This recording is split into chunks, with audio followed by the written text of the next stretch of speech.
we set out to make this game, we first kind of looked at what we wanted to do with the player, and what that meant is what kind of experience did we want the player to have. We kind of really started exploring this idea that the world is a character, and that the world is something that has really a material effect on you emotionally as a player. So looking at the world as a character, we needed to see what we were going to do to change that world. And what we did is we wanted to put the player in a situation where they weren't the superpower.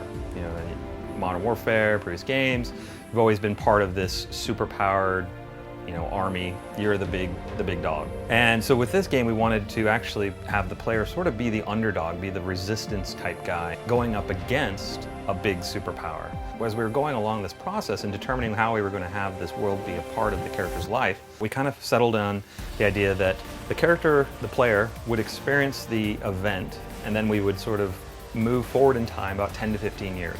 You as a player and the other characters you're with have grown up in this world. You know, this world has shaped who you are, so you've had that emotional impact on you as a player. The dog was a really great add to this game, and it's really interesting because early on in development we were kind of thinking around the idea of, well, it would be cool to use a dog in the game, and we had one of our guys get in contact with a retired Navy SEAL who had a retired Navy SEAL service dog.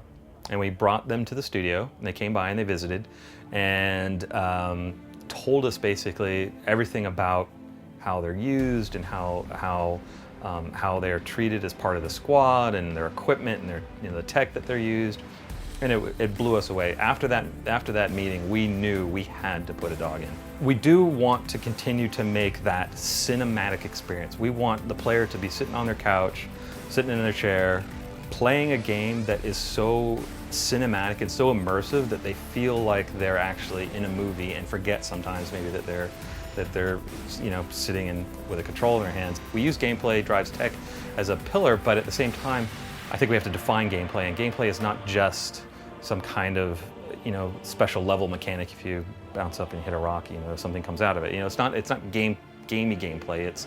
It's got to be immersive gameplay. So what we kind of showed you today is underwater combat. So we've never seen that before. We've been underwater in previous Call of Duties, but we've never actually fought underwater. With the new engine, and we were able to really kind of craft environments where we felt we could put the player in different situations than we had seen before. And so underwater combat sort of being a new gameplay experience, or like the AC-130 was a new gameplay experience in COD 4, you know, this is, you know, a new gameplay experience for Call of Duty Ghosts. The new engine that we've made actually benefits not just next gen, but current gen as well. So current gen is getting a boost out of this new engine, but there are specific features that only next gen can do, and it is a tech limitation.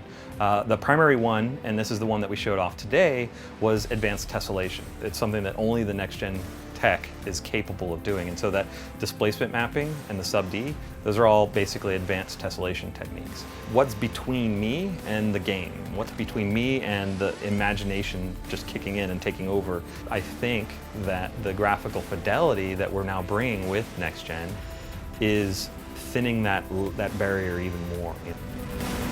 So Call of Duty Ghosts is coming out on November 5th for current generation consoles and PC, and we will have further dates on next gen as we know them.